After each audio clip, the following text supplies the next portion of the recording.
Redacción indirecta del Exani 2. En la estructura general de tu examen, las partes de comprensión lectora y redacción indirecta constituirían lo que es verbal o español en tu examen, y tendrán cada una un total de 30 reactivos.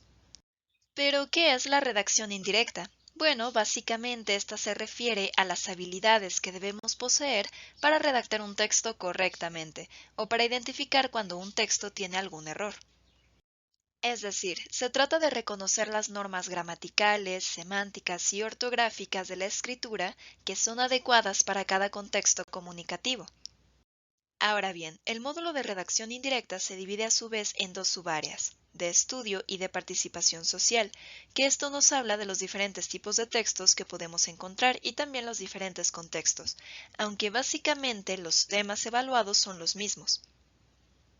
¿Y cómo son las preguntas de redacción indirecta? Habrá algunas preguntas que nos pidan mejorar oraciones. Tendremos que rellenar espacios en blanco para crear una oración correcta. Habrá otras que nos pidan reconocer oraciones incorrectas y seleccionar aquella que es correcta. Y finalmente habrá ejercicios que nos pidan analizar textos cortos y mejorarlos o elegir cuál es el adecuado para cada contexto. Puedes ver que son acciones bien concretas, bastante sencillas y además aquí tienes algunos tips para contestar mejor. Primero que nada, lee cuidadosamente cada una de las opciones de respuesta y presta atención a los detalles. En este tipo de preguntas donde buscamos errores ortográficos, gramaticales, de sintaxis, un solo acento puede hacer la diferencia entre una respuesta correcta o incorrecta.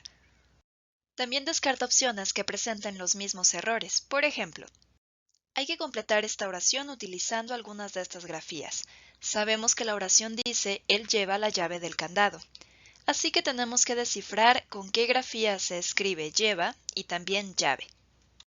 Si yo sé que ambos llevan elle y también v, entonces voy a descartar todas las opciones de respuesta que tengan los mismos errores.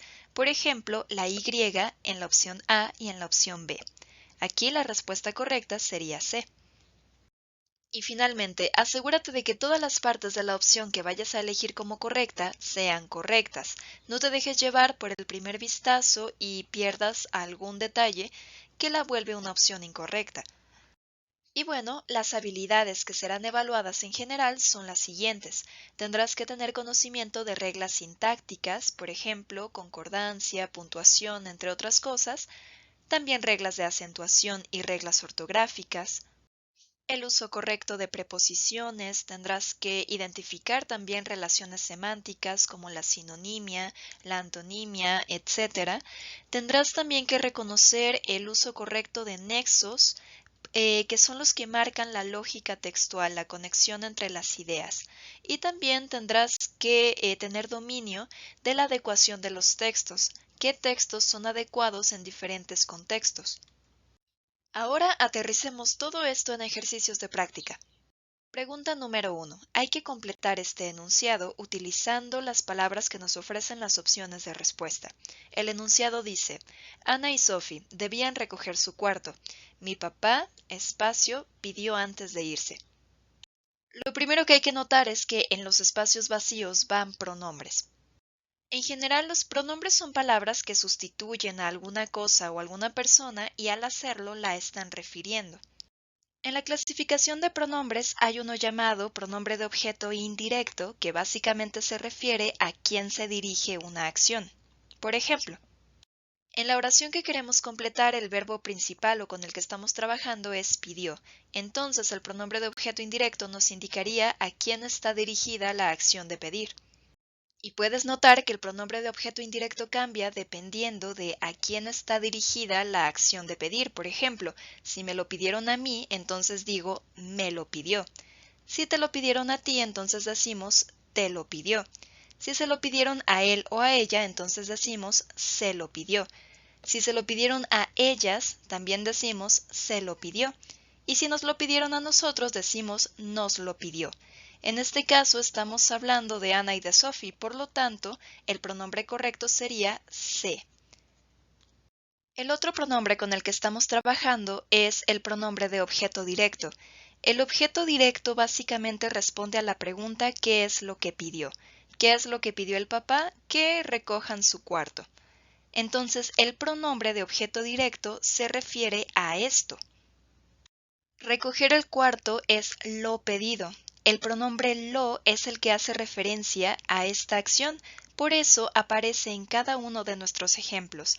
Me lo pidió, te lo pidió, se lo pidió, nos lo pidió. En todos los casos, lo se refiere a recoger el cuarto. Eso es lo pedido. Si te fijas, aunque utilicemos diferentes personas, el pronombre de objeto directo es invariable, siempre es lo, no debemos añadir marcas de plural.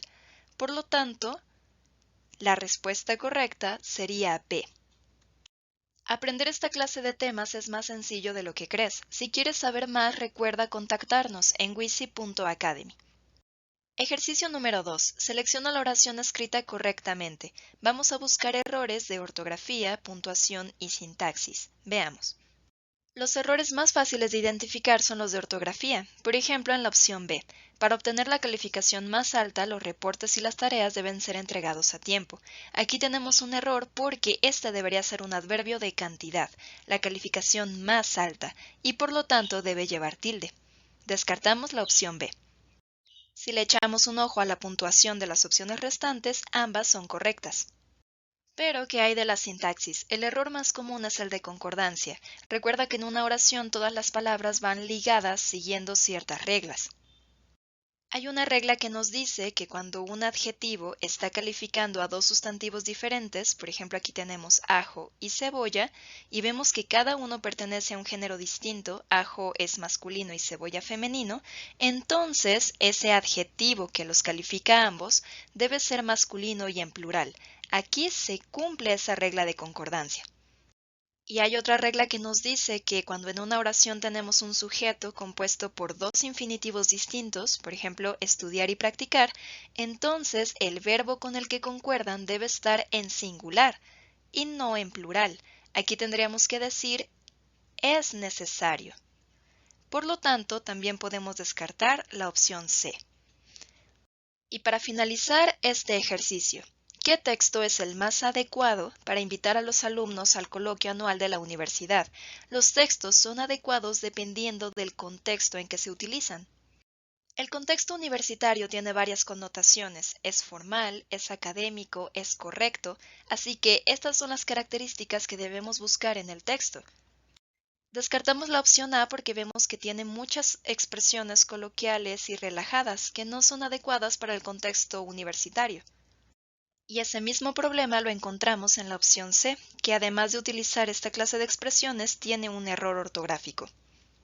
La opción correcta sería la B, que cumple con la formalidad y la corrección de un texto para esta situación. Y con esto terminamos. Recuerda que si quieres aprender más y prepararte para tu examen de admisión, puedes ponerte en contacto con nosotros en wisi.academy.